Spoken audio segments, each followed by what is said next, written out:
শোন আমি তুই চলে যাই আপনার এটা তুলে দিতে পারি যেটা আমি কালকে বলেছিলাম জয়েন করতে যাও সেটা আগে বলে কিছু দিতে মানুষ আমি আপনার ওই এফিডেভিটটা বলো। করে কোন বিষয়ে প্রশ্ন করবে তো? করে আপনার হোয়াটসঅ্যাপে পাঠাবো। বোনগুলো একটু নিচু করো, আপনি কিছু দেখা যায় না, ওনার মুখ দেখা যায় না। করে হাত নিচে করে দাও। ওখানে আপনার এরা শুধু ভিডিও করছে কি বিষয় কেউ কিছু এসআই এর দেখা যাচ্ছে একজন তার দাদুর কবরের মাটি নিয়ে হাজির হয়ে গিয়েছে এসআইআর হিয়ারিং এ। এটা নিয়ে কি বলবে? মনে হয় এসআইআর নামক যে জিনিসটা নিয়ে শুধু শুধু মানুষকে বিভ্রান্ত করার জন্য এসআইআরটা নিয়ে এসছে। কারণ আমার মনে হয় মানুষের মোটিভ অন্যদিকে ঘোরানোর জন্য। এসআইআর এর কোনো মানে আছে? আমি দেশের নাগরিক, আমার 18 বছর বয়স হলে আমার প্রাপ্ত বয়স, আমি আই কার্ড প্রাপ্য। আমার সেই আই কার্ডে আমি ভোট দিই, একজন ইলেকশন কমিশনার, একজন মুখ্যমন্ত্রী আর প্রধানমন্ত্রী হয়। তারা অকারণে আমাদেরকে এই হেনস্থার শিকার করছে, এর জন্য দায়ী আমরা। তার কারণ আমরা প্রতিবাদটা প্রতিবাদের মতো করে করতে পারছি না, এটাই আমার মনে হয়। আর যারা আগের ভিডিওতে প্রশ্ন করেছেন যে মাধ্যমিক সার্টিফিকেট, আপনারা আমার মনে হয় নিউজ চ্যানেলগুলো ফলো করুন, করে দেখুন। সেখানে অলরেডি বলেছিল প্রথমে অ্যাডমিট কার্ড লাগবে, এখন বলছে অ্যাডমিট কার্ড সেটাকে না দিয়ে এখন বলেছে মাধ্যমিক সার্টিফিকেট লাগবে। আমি নিজে হিয়ারিংয়ে গিয়েছি, আমি নিজের অভিজ্ঞতার কথা আপনাদেরকে বলেছি। আমার মনে হয় এই প্রশ্ন আসবে কেন? যারা মাধ্যমিক পাস নয় তাহলে তাদের কি হিয়ারিং হবে না?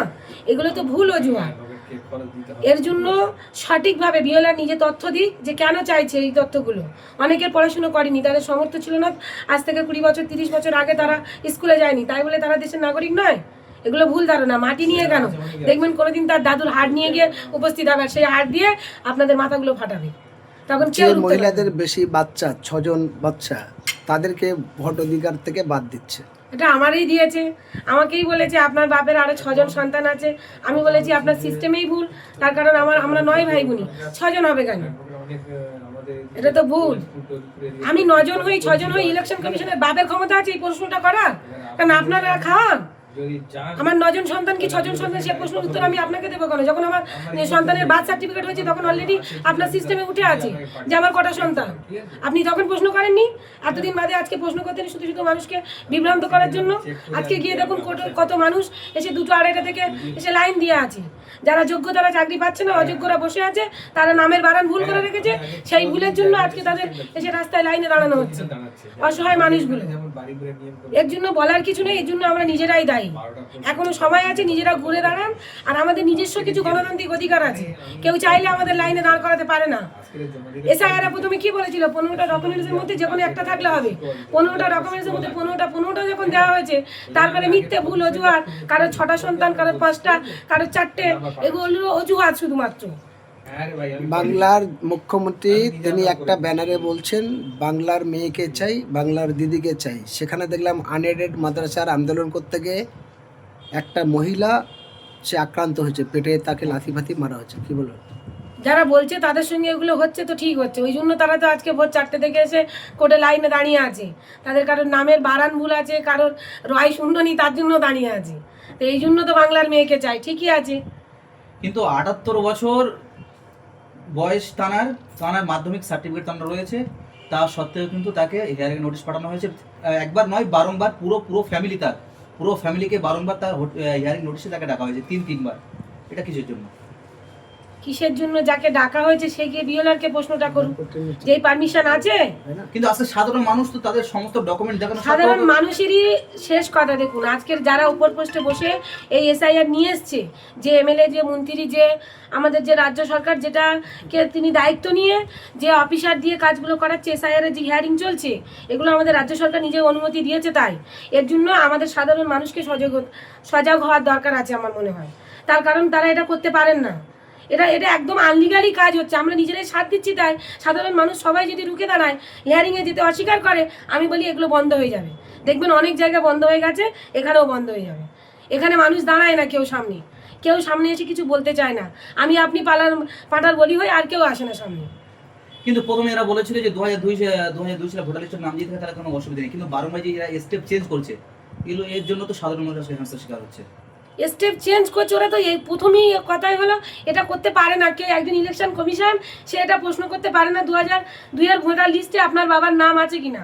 তার কারণ 2002 এর লিস্টে যে ভোটার লিস্ট, তার বাবার সন্তান হিসাবে সে গণ্য আছে, তার আই কার্ড আছে। সেই আই কার্ডে তার বাবার নাম আছে, অলরেডি ওদের সিস্টেমে উঠে আছে, শুধু শুধু মানুষকে হ্যারেস করছে। এটা ইলেকশন কমিশনের বিরুদ্ধে আমার মনে হয় আইনি স্টেপ নেওয়া উচিত, সাধারণ প্রত্যেকটা পাবলিকের উচিত এর বিরুদ্ধে স্টেপ নেওয়া। কিন্তু আজকে সাধারণ মানুষ তারা প্রশ্ন করছে যে বারংবার সাধারণ মানুষকে যেভাবে হেনস্থার শিকার করছে নির্বাচন কমিশন, তিনি কলমে বিজেপির দালালি করছে, অর্থাৎ তিনি বিজেপির কথা অডাবসা ফিল করছেন। কারণ শুভেন্দু অধিকারী তিনি বলেছিলেন যে এই বাংলায় 1.5 কোটি রোহিঙ্গা রয়েছে, কিন্তু গুনগুন দেখা গেল বাইরের দেশ থেকে যারা এসেছে গুনগুনে 58 লক্ষ পাওয়া গেছে। তাহলে কি শুভেন্দু অধিকারী যে কথাটা বলেছিল তার কথা যতক্ষণ পর্যন্ত না পূরণ হবে তাহলে ততদিন পর্যন্ত কি মানুষকে হেনস্থার শিকার করবে এরকম হবে বারংবার? শুভেন্দু অধিকারীর বাপ দাদু আছে কিনা আগে ঠিক করে দেখো তো। শুভেন্দু অধিকারী আমি কোনো রাজনৈতিক নেতাদের বিরুদ্ধে কিছু বলতে চাই আপনি না, তো একজন মানবাধিকার কর্মী। আমি কোনো রাজনৈতিক নেতাদের বিরুদ্ধে কিছু বলতেই চাই না, কারণ ওদেরই বাপের ঠিক নেই আমার মনে হয়। এই জন্য সাধারণ মানুষকে এভাবে হ্যারেস করছে। আর যাদেরকে রোহিঙ্গা বলে গণনা করছিল, মুসলিম তাড়াতে যাচ্ছিল, আজকে ওরাই বিপদে পড়েছে। ভালো করে দেখুন, মোল্লার এখানে যথেষ্ট ডকুমেন্টস আছে, প্রমাণপত্র আছে, তারা নিয়েই বসে আছে। আমি একজন মুসলিম কমিউনিটির মানুষ, আমার পুরো বাপ দাদা 14 পুরুষ সবার ডেকেছি, কিন্তু আমাদের প্রত্যেকের ডকুমেন্টস আছে, আমরা সেটা নিয়ে গিয়ে হিয়ারিংয়ে গেছি এবং সেখান থেকে সফল হয়ে চলে এসেছি।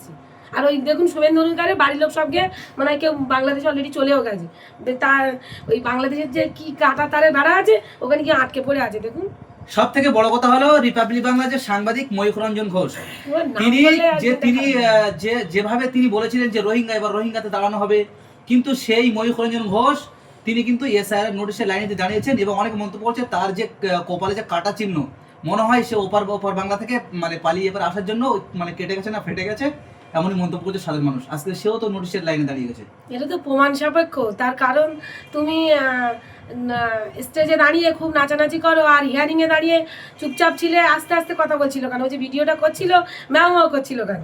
তার রিজনটা মনে হয় এটা, যারা যারা বলেছে আমার মনে হয় ঠিকই কথাই বলেছে। ওই কাঁটাতার পারে আসতে করে মাথা কেটে গেছে। তাহলে সাধারণ মানুষ আজকে যেভাবে হেনস্থার শিকার হচ্ছে এবং তারা যে নোটিশের লাইনে দাঁড়াচ্ছে তাদের জন্য সাধারণ কি বার্তা দেবেন? সাধারণ মানুষ যে জন্য হ্যারেস হচ্ছে, এর জন্য সাধারণ মানুষ সামনে সময় আছে, তারা ভাববে এই হ্যারেস থেকে কিভাবে তাদের উদ্ধার হতে হবে এবং তারা নিজেদের কথাটা নিজেদেরই ভাবতে হবে। তাহলে হিয়ারিং নোটিশে না গেলে তো সবথেকে উত্তম কাজ হবে মনে করছেন? একদমই আমার মনে হয় একদম।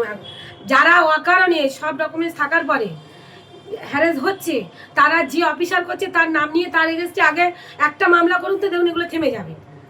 কিন্তু অনেক বিএলও ইয়ারও এরা সব গণহত্যা দিচ্ছে তারা, এবং এই বিশেষ করে আমাদের এই বাংলার মধ্যে অনেক বিএলও ইয়ারও রয়েছে, এরা এখনো পর্যন্ত কেন গণহত্যা দিচ্ছে না? আর এরা কি চায় বিজেপির সাথে তারা ইয়ে করতে নির্বাচন করে সাধারণ মানুষ